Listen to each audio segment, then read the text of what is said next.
চিলাখানা জাগির চিলাখানা তলিতলা আমরা এই মুহূর্তে তুলে ধরছি নিউজ টেক্সপি বাংলা থেকে। জাগির চিলাখানা তলিতলা আমরা তুলে ধরলাম। তিনি কলকাতা এলেন কেন?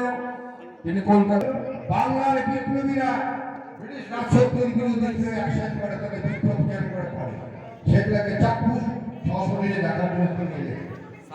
তিনি এখানে কোটের ছদ্মনামে কাজ করতে আর বিপ্লবীদের কর্মকাণ্ডে জড়িত থাকতে তার জীবনে একটা প্রকৃতিক পরিবর্তন এসে গেল।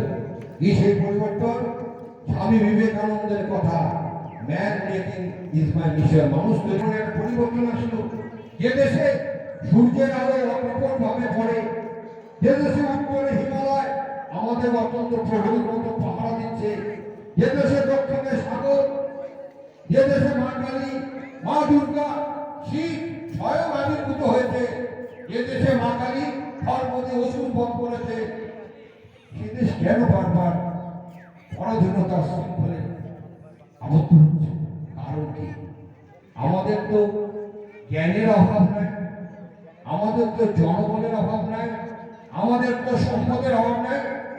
তাহলে আমরা কেন বারবার পরাধীনতার শৃঙ্খলে আমরা ঢলে পড়ছি? কেন আবদ্ধ হচ্ছি?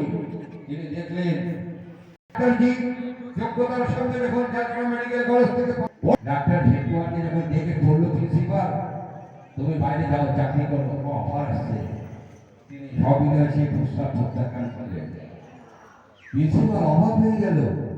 কি রে, ডাক্তারি পাস করলো, বাইরে গিয়ে মোটা বেতনের চাকরি, ফ্ল্যাট ফিটি, চাকরি বাকরি, টাকা পয়সা, তার জন্য দেখি ছাত্রছাত্রীরা পড়াশোনা করে।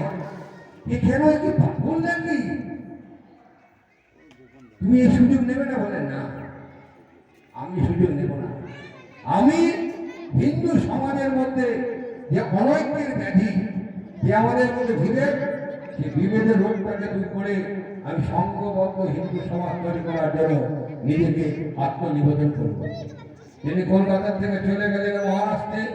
আপনারা জানেন ভারতের স্বাধীনতা আন্দোলন তিনটা রাজ্যে প্রমুখ ভূমিকা নিয়েছিল। এক বাংলা, দুই মহারাষ্ট্র, তিন হলো পাঞ্জাব। এই তিন বিন্দু মানে ত্রিভুজ। মহারাষ্ট্রে গেলেন তিনি স্বাধীনতা আন্দোলনে কংগ্রেসে যোগদান করেছিলেন। তিনি রিসার্চ করে দেখলেন যে ব্রিটিশ চলে গেলে দেশে দায়ভার করে তিনি 4-5 বালককে সংগ্রহ করে মহারাষ্ট্রের নাগপুরে রেশমিবাগে, যেমন আমরা কুমোর যখন প্রতিমা তৈরি করে মাটি থেকে জল দিয়ে খুব ভালো করে মাখার পরে নির্ধারিত মাখা হয়ে গেলে সেটাকে ছাঁচে যাবে।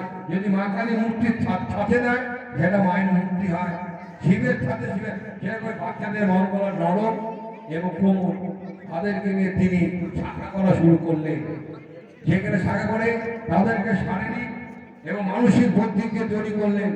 রাষ্ট্রভক্ত নির্মাণের আস্থা মহিরূপ আকার ধারণ করেছে। তবু আমাদের আত্মতুষ্টিতে থাকলে চলবে না। শ্রীকৃষ্ণের বাণী, শ্রীকৃষ্ণের ভারতকে আবার পুনর্নির্মাণ করার জন্য আমাদের সতর্ক হিন্দু সমাজকে থাকতে হবে। বাঁচানোর প্রশ্নে তিনি আজকে জানেন 500 বছরের লড়াই, প্রায় 3 লক্ষ হিন্দু আত্মবলিদান দিলেন রাম জন্মভূমিতে রাম মন্দির নির্মাণে। সেই মন্দিরে নির্মম ভাবে পুড়ে করা যাবে না, মরবে না। তার জন্য আমাদের সংঘ, আজকে সংঘের সংঘ কিরকম কাজ করে, কিভাবে কাজ করে, কি বলবেন? এই দুর্যোগে আজকে হিন্দু সম্মিলন শুরু হচ্ছে।